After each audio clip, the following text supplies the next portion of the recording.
வேறு எங்கேயும் கூட்டிகிட்டு போகாது. இதுக்காகவே தான் சாமி பார்த்திங்கன்னா வேலைகளை அதிகமாக கொடுப்பாரு.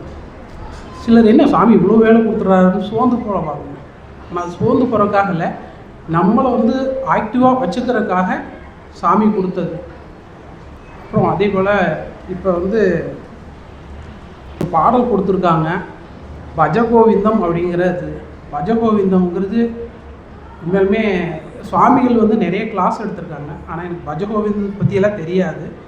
பஜகோவிந்தத்தில் ஒரு பாடல், பஜகோவிந்தம் சங்கரனுடைய பாடல். 30 பாடல்கள் இருக்குது. 30 பாடல்களும் இறைவன் அடைவதற்கு ஏணியாக இருக்குது அப்படின்னாங்க.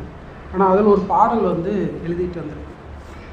சற்சங்கத்வே நிஷங்கத்வம், நிஷங்கத்வே நிர்மோகத்வம், நிர்மோகத்வே நிச்சல தத்துவம், நிச்சல தத்துவே ஜீவன் முக்தி. பொருள்: நல்லவர்களோடு சேர்க்கை ஏற்பட்டால் பற்றின்மை ஏற்படும். பற்றின்மையால் மோகம் நீங்கும்.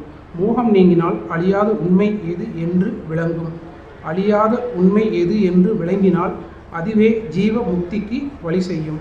நல்லோர்களின் சேர்க்கையால் நல்லது எது கெட்டது என பகுத்தறிவும் ஞானம் ஏற்படும்.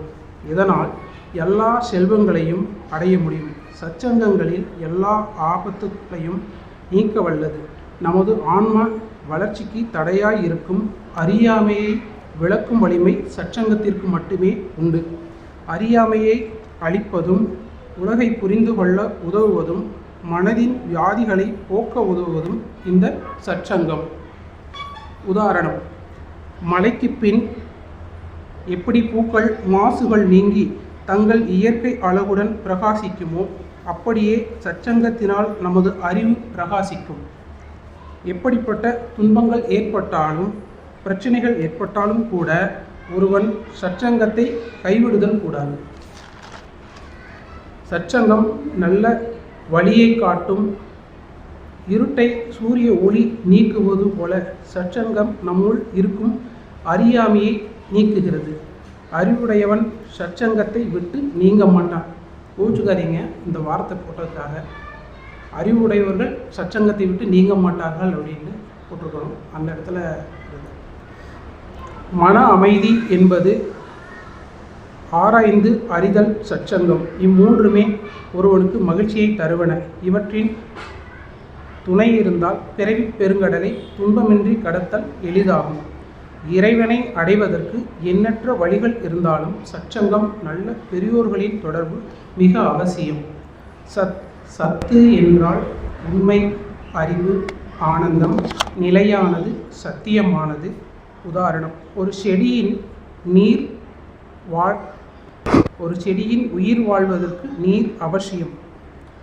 4 நாட்கள் செடிக்கு நீர் ஊற்றாமல் விட்டால் செடி வாடிவிடும். அதேபோல் தொடர்ந்து ஒரு 2 வாரம் செடிக்கு நீர் இல்லை அப்படின்னா அதனுடைய பசுமை தன்மையை இழந்துவிடும். அதுபோல் வாடி இருக்கும் பொழுதே நீர் ஊற்றினால் அந்த செடி புத்துணர்ச்சி பெறும். அதுபோல் பெரியோர்களின் தொடர்பும் நல்லோர்களின் தொடர்பும் மிக அவசியம். சச்சங்கம் என்றால் இப்போ சங்கம்னா முதல்ல சத்துக்கு தான் நான் சொன்னேன்.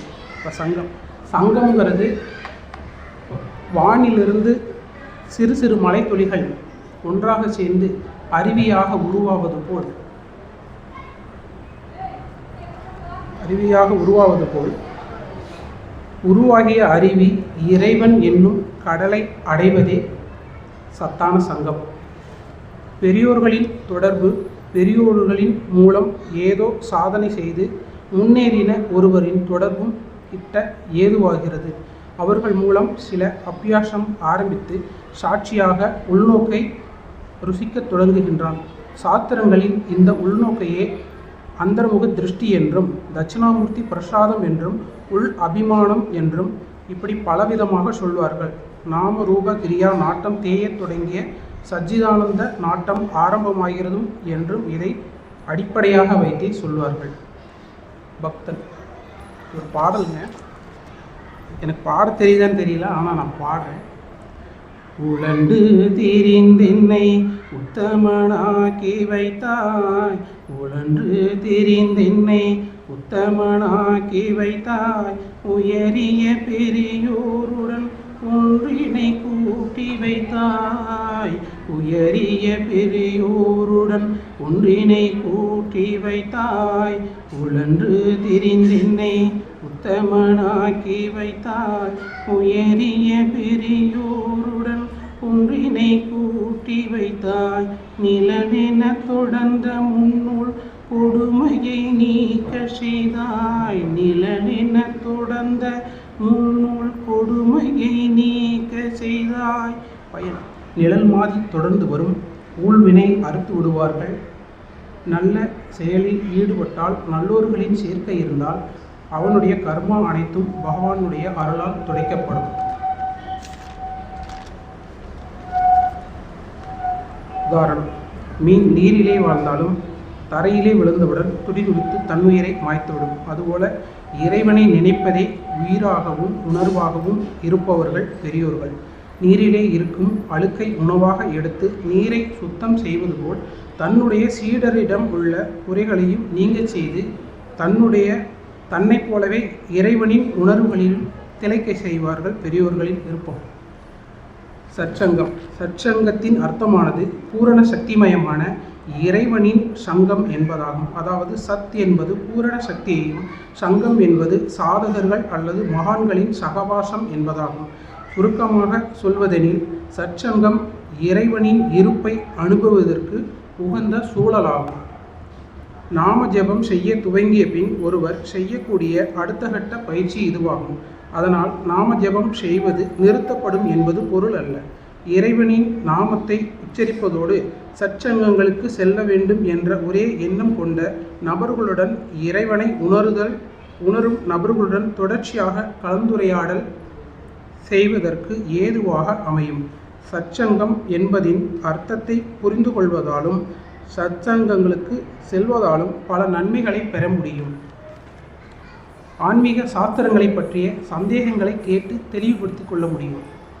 ஆன்மீக பயிற்சி அல்லாது ஆன்மீக தத்துவங்களையும் தொடர்பாக ஏதேனும் ஐயம் இருப்பின் அவை உடனுக்குடன் தெளிவுபடுத்தப்பட வேண்டும்.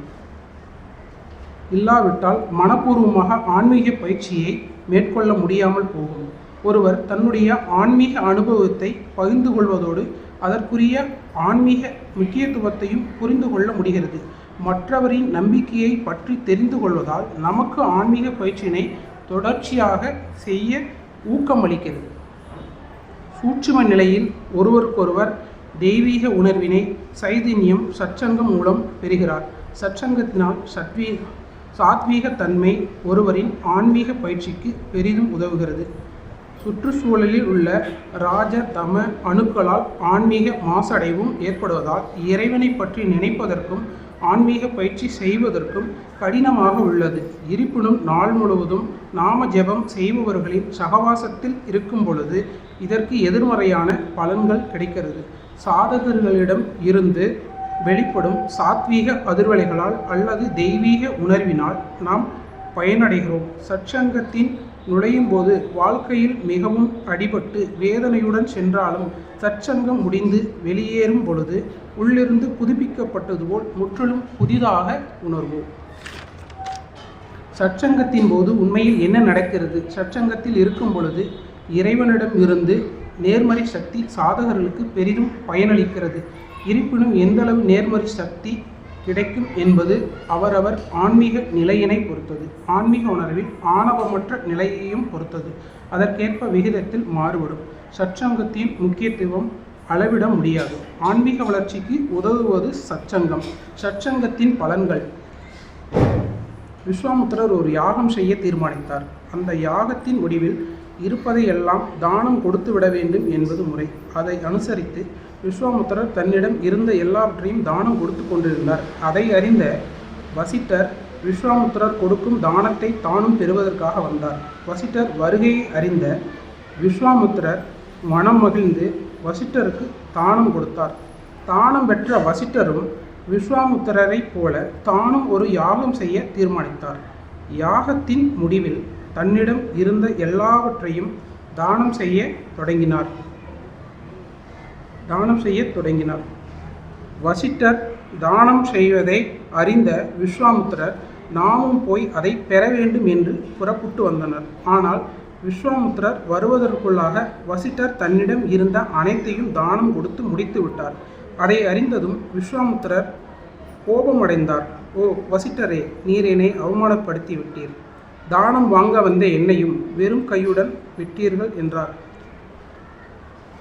அவரை அமைதிப்படுத்திய வசிட்டர், விஸ்வாமித்திரரை, கோபம் வேண்டாம். பொருட்கள் இல்லாவிட்டால் என்ன? நல்லவர்களுடன் சேர்ந்திருந்த சற்சங்கம் சகவாச பலன் ஒரு நாளிகை 24 நிமிடங்கள் என்னிடம் உள்ளது. அதில் 1/4 பங்கை உங்களுக்கு தருகிறேன் என்றார். அதை கேட்டதும் விஸ்வாமித்திரர் மேலும் கோபப்பட்டார். அப்போது வசிட்டர் கோபப்படவில்லை. சரி விஸ்வாமித்திரரே, நீங்கள் போய் உலகெங்கும் ஒளி கொடுக்கும் சூரியனையும் பூமியை தாங்கும் ஆதிசேஷனையும் நான் அழைப்பதாக சொல்லி அழைத்து வாருங்கள் என்றார். சற்று யோசித்த விஸ்வாமித்திரர், சரி போய்த்தான் பார்ப்போமே என்று எண்ணி புறப்பட்டார். ஆதிசேஷனடையும் தகவலை சொல்ல அழைத்தார். ஆதிசேஷன், சுவாமி, நான் வந்துவிட்டால் என் வேலையை யார் செய்வது என கேட்டார். விஸ்வாமித்திரர் சூரியனிடம் போய் தகவலை சொல்லி அழைத்தார். சூரிய பகவானே, சுவாமி, நான் உங்களுடன் வந்தால் என் வேலையை யார் செய்வது? உலகம் இருண்டு போய்விடாதா என சொல்லி மறுத்தனர். விஸ்வாமித்திரர் திரும்பி வந்து நடந்தவற்றை வசிட்டரிடம் சொன்னார். உடனே வசிட்டர், அப்படியா, ஓ சரி, ஒரு நாளிகை சற்சங்கம் பலன் இருக்குதுன்னு சொன்னேன் அல்லவா, அதில் 1/4 பங்கை ஆதிசேஷனுக்கும் 1/4 பங்கை சூரிய பகவானுக்கும் அளித்தனர். இப்போது போய் கூப்பிடுங்கள் என்றார். விஸ்வாமித்திரரும் போய் ஆதிசேஷனும் சூரிய பகவானும் தகவல் சொல்லி அழைத்தனர். அவர்கள் இருவரும் உடனே வந்துவிட்டார்கள். முதலில் மறுத்த நீங்கள் இப்போது வருகிறீர்கள், எப்படி? இப்போது மட்டும் உங்கள் வேலையை யார் செய்வார்கள் என கேட்டார். விஸ்வாமித்திரர், வசிட்டர் அளித்த பங்கு 1/4 பங்கு வசிட்டர் அளித்த 1/4 பங்கு சற்சங்க சகவாச பலன் எங்கள் வேலையை செய்யும் என்று ஆதிசேஷனும் சூரிய பகவானும் பதில் சொன்னார்கள். விஸ்வாமித்திரருக்கு அப்போதுதான் உண்மை புரிந்தது. சற்சங்க சகவாச பலன், அதாவது நல்லவர்களின் கூட்டுறவு சேர்க்கை எப்படிப்பட்ட சக்தி படைத்தது என்பதை உணர்ந்தனர். பணிவோடு வசிட்டரிடம் இருந்து 1/4 பங்கு சற்சங்க சகவாச பலனை பெற்று மகிழ்ச்சியுடன் திரும்பினார். திரும்பி வந்த விஸ்வாமித்திரர் ஆசிரமத்தை நெருங்கும் போது ஆசிரம வாசலில் மகாவிஷ்ணுவை போல தோற்றம் கொண்ட இருவர் இருப்பதை பார்த்தார். அவர்களை நெருங்கி விஸ்வாமித்திரர் கேட்டறிவதற்கு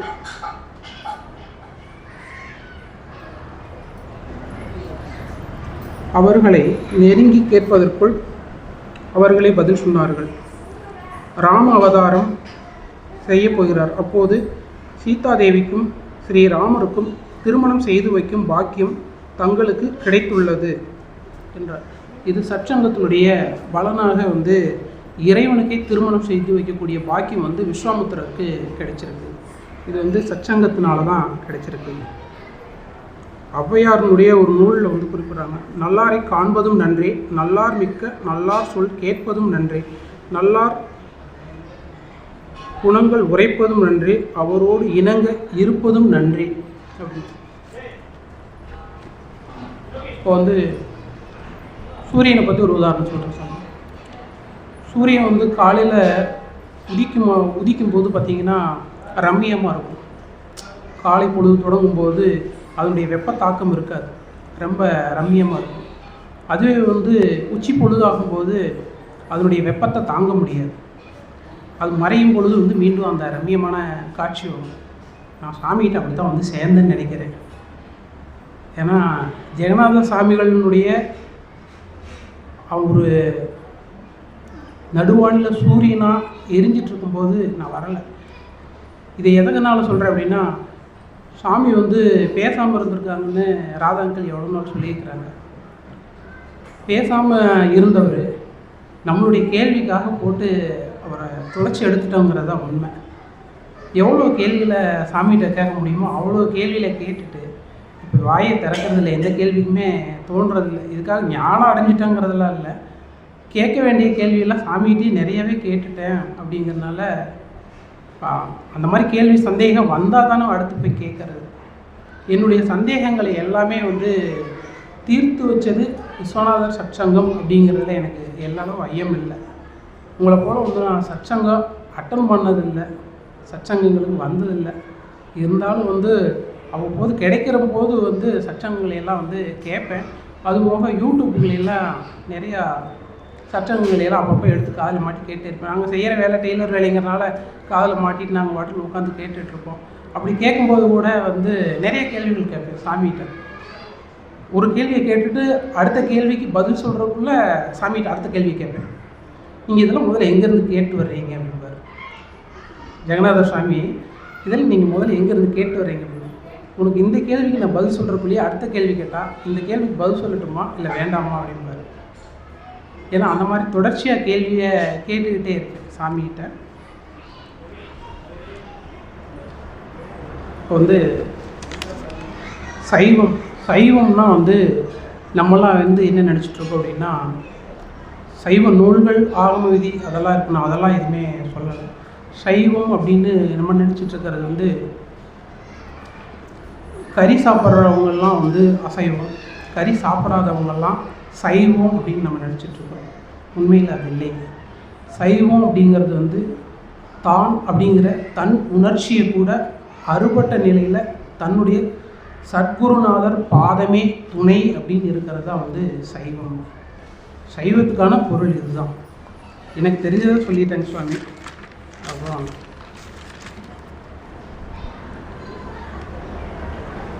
பூஜையை பற்றி சொல்கிறேன்னு சொல்லியிருக்கீங்களா. ஃபஸ்ட்டு வந்து ஆரம்பிக்கும்போது கோவில் பூஜையை பற்றி சாமிகிட்ட கேட்டேன் அப்படின்னு சொன்னேன்.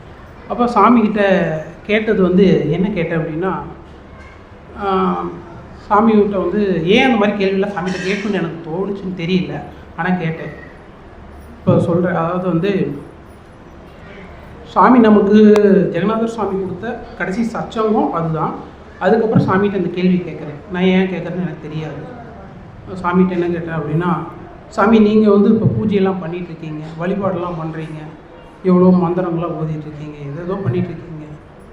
ஆனால் வந்து எங்களால் இதெல்லாம் செய்ய முடியுமான்னு தெரியல. அப்போ பூஜை உங்களை மாதிரியே நாங்கள் வந்து தினமும் இதே போல் பண்ணணுமா அப்படின்னு கேட்டேன். இப்போ சாமி கொடுத்த பதில் வந்து, நீங்கள் பூஜை இதே போல் பண்ணணுங்கிறது இல்லை, ஆனால் வந்து வருஷத்தில் ஒரு நம்மளுடைய குருமுகூர்த்தம் வந்து குரு லிங்கம சங்கமம். அதனால் வருஷத்தில் ஒரு நாள் நீங்கள் வந்து பூஜை பண்ணாலும் ஆத்மார்த்தமாக வந்து ஒரு 4 செம்பு தண்ணியை ஊற்றி பூஜை பண்ணிட்டு போனீங்கன்னா கூட போதும் அப்படின்னாரு.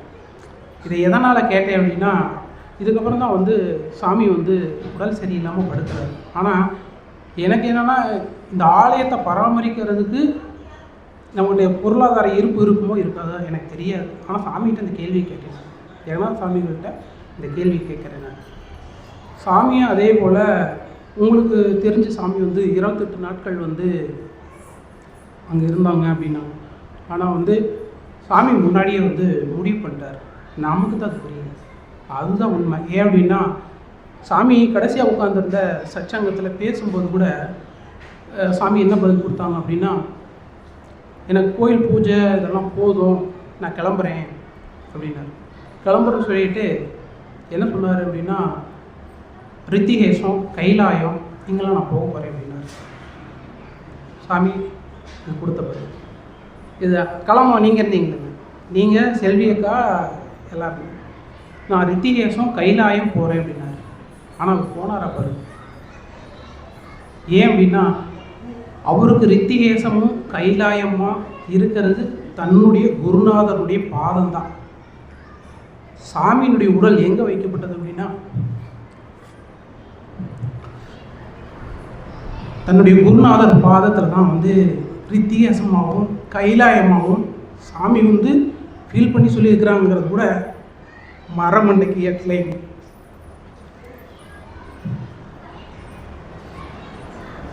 ஏன்னா சாமி புரிஞ்சுக்கிறதுக்கு ரொம்ப ஆற்றல் வேணும். சாமி சொல்லுவார், இந்த ஆஸ்பத்திரிக்கு உடல் கூட்டிகிட்டு போகிறதுக்கு முன்னாடியே வந்து சாமி அதற்கான விளக்கத்தை கொடுத்துட்டார். நமக்கு யாராவது எவ்வளோ போய் சேர்ந்தால் போதும் அப்படின்னாரு. ஆனால் அவர் சொன்ன பொருள் எனக்கு புரியல. கூட இருந்தேன், புரியல. சாமி சொன்ன விளக்கம் புரியல. முத நாள் முடிஞ்சிட்டு மறுநாளுக்கு அப்புறம் வந்து முத நாள் வந்து பூஜையெல்லாம் முடிச்சுட்டு போகிறோம். மறுநாள் காலையில் வரும்போது சாமிக்கு உடம்பு சரியில்லை அப்படின்னாங்க. அப்போ தான் தெரியும், சாமி வந்து முன்னாடியே மெசேஜ் கொடுத்துட்டாரு, ஆனால் இது பண்ணல. இதுபோல் இந்த கட்டடம் கட்டுறாங்க, இந்த சச்சங்க ஹால் கட்டும்போது சாமி வந்து எப்படி இருக்கிறாருன்னு உங்களுக்கு தெரியும். ஆனால் இந்த சச்சங்க கட்டும்போது ராணிக்காவை என்ன பண்ணுவார், ஒரு 30 பேர்த்துக்கு சாப்பாடு செய்யணுமா, ஒரு 20 பேர்த்துக்கு சாப்பாடு செய்யணுமா அப்படின்னு தொடர்ச்சியாக ஓய்வே இருக்காது. அக்காவுக்கும் ஓய்வு இருக்காது, அங்கிளுக்கு ஓய்வு இருக்காது. படுத்துருக்கிற மாதிரி இருக்கும். சாமி படுத்திருப்பார், அக்கா என்ன பண்ணுவாங்க, சரி சாமி தூங்குறாங்க அப்படின்னு நினச்சிட்டு மேலே போயிடுவாங்க. இவங்க நினைப்பு தான் அப்படி, சாமி தூங்குறாங்க அப்படின்னு சொல்லிட்டு இவங்க அப்படின்னு நினச்சிட்டு போனதையும் அடுத்த நொடி பார்த்தா சாமி எங்கே இருப்பாருன்னா கோயிலில் தான் இருப்பார். ஏன் அப்படின்னா இங்கே வேலை நின்று போயிடக்கூடாது, சச்சங்க ஹால் நின்று போயிடக்கூடாது அப்படிங்கிறதுக்காக சாமி வருவார். அப்படி வரும்போது சாமியினுடைய திருக்கரங்களால் செங்கல் எடுத்து கொடுக்கப்பட்டு அமைக்கப்பட்டதான் பின்னாடி இருக்கக்கூடிய அந்த ரூம். சாமி வந்து கல் வீசினார். சாமியினுடைய வேகத்துக்கு கல் வீசுறதை என்னால் பிடிக்க முடியல. ஒரு இளைஞன் வந்து எவ்வளோ உத்வேகமாக கல் வீசுவாங்களோ அந்தளவுக்கு வேகமாகவே சாமி கல் வீசினார். ஏன்னா சாமி வீசுகிற கல்லை நிச்சயமாக வந்து பிடிக்க முடியல. ஏன்னா சாமி வந்து அவ்வளோ வேகமாக கல் வீசினாங்க. அதே போல் இங்கே இருக்கக்கூடிய அக்காமார்கள் எல்லாருமே வந்து அங்கிள் சொல்லி நிறைய கேள்விப்பட்டிருக்கிறேன். உடலாலையும் முடியாத அளவுக்கு அவங்களுடைய உடல் பக்குவ நிலை அந்த அளவுக்கு இருக்குது. ஆனால் வந்து இந்த தொட்டிக்கு காங்கிரீட் போடணும் அப்படிங்கிறதுக்காக சாமி வந்து உட்காந்துட்டார். ஜெகநாத சாமி வந்து உட்காந்துட்டு அந்த தொட்டிக்கு காங்கிரீட் போட்டு முடிக்கிற வரைக்கும் ஒருத்தர் நகரக்கூடாதுன்ற மாதிரி அந்த இடத்துல உட்காந்துட்டார். எல்லாருமே வந்து அந்த காங்கிரீட்டை வந்து இனிமேல் சொல்லலாம், தமிழர் சொன்ன வீட்டில் அக்கா இருந்தாங்க இல்லைங்களா, கண்ணாக்காலாம் வந்து உடல் எப்படி இருந்ததுன்னு உங்களுக்கே தெரியும். நான் சொல்லி தெரியணுங்கிறது இல்லை. ஆனால் அக்கா முதல் கொண்டு வந்து இங்கே இருக்கிற எல்லா அக்காமார்களுமே வந்து அந்த காங்கிரீட்டை நிறைக்கிற வரைக்கும் அது 2 லோடு ஜல்லிக்கு மேலே போடுவீங்க அந்த காங்கிரீட் தொட்டி. அவ்வளவே நின்று சாமி, ஆனால் அவ்வளோக்கும் சாமி கூடையதாக இருக்கார். ஏன்னா வேலையை முடிக்கணும் அப்படிங்கிறதுல ரொம்ப மும்முரமாக இருந்தார். அது மட்டும் இல்லை, சாமி வந்து பார்த்திங்கன்னா இப்போ ராஜ்குமாரனா எப்போவுமே வந்து ரேஷன் அரிசி தான் சாப்பிடுவார். ஆனால் இந்த சச்சங்கம் தொடங்கப்பட்டு முடிகிற வரைக்கும் ஜெகநாத அங்கிளும் சரி, இப்போ அங்கிள்னு சொல்கிறேன், ஜெகநாத அங்கிளும் ராதா அங்கிளும் உண்மையாலுமே அந்த ரேஷன் அரிசி தான் சாப்பிட்டாங்க. ஏன் அப்படின்னா இப்போ வந்து அவர் வந்து பிரியப்படுறாரு, ரேஷன் அரிசி சாப்பிடணும். ஆனால் அவரை விட்டுட்டு நாங்கள் சாப்பிட பிரியப்படல. எளிமைக்கு உதாரணம்னு சொல்கிறேன். நம்ம வந்து அந்த மாதிரி சாப்பிடுங்களா? இது போல் ஒவ்வொரு விஷயத்துலையும் சாமியினுடைய அணுகுமுறையும் பேசுகிறதையும் பார்த்தா ரொம்ப சிறப்பாகவே இருக்கும். ஒரு நாள் வரலை அப்படின்னா மறுநாள் ஃபோன் கையில் எடுத்துருவார். கண்ணா என்னாச்சு, ஏன் வரலை அப்படின்னார். சாமி அப்படிலாம் கேட்டதனுடைய விளைவே நம்ம வந்துட்டு இருக்கிறேன் அப்படின்னு இது என்னுடைய அகங்காரத்துக்காக சொல்லலை. ஒவ்வொரு நாளும் வந்து சாமி ஃபோன் பண்ணுவார். என்ன பண்ணிகிட்டு இருக்கண்ணா அப்படின்னு. சரி நீ வரலைன்னா பரவாயில்ல, ஒன்றும் பிரச்சனை இல்லையே அப்படின்பார். இல்லைங்க அங்கிள் அப்படின்னு. சரி ஒன்றும் பிரச்சனை இல்லை, சரி வாங்க அப்படின்னு. அதே போல் உங்களுக்கு 1/2 மணி நேரம் கிடைச்சா கூட நீங்கள் வந்து ஆலயத்தில் சாமி தரிசனத்தை மிஸ் பண்ணிடாதீங்க அப்படின்பார். உங்கள் தாய் வீட்டுக்கு போகிறீங்க, தாய் வீட்டுக்கு போகும்போது வந்து இந்த நேரம் போகணும், இந்த நேரம் வரணும் அப்படின்னு ஏதாவது இருக்கா? இல்லை. அப்போ நீங்கள் வந்து எப்போ வேணாலும் வரலாம், எப்போ வேணாலும் போகலாம். உங்களுக்கு என்ன கட்டுப்பாடு இருக்குது? சாமி வந்து முதல்ல பார்த்துட்டு போங்க அப்படின்பார். இப்படியெல்லாம் வந்து சாமி சொல்லி கொடுத்து வர வச்சதுனாலே நம்ம இப்போ சாமியை விட்டுட்டு என்னால் இருக்க முடியல. அதுதான் உண்மையை சொல்லணும்னா எனக்கு அந்த பக்குவம் வந்ததுனால இல்லை.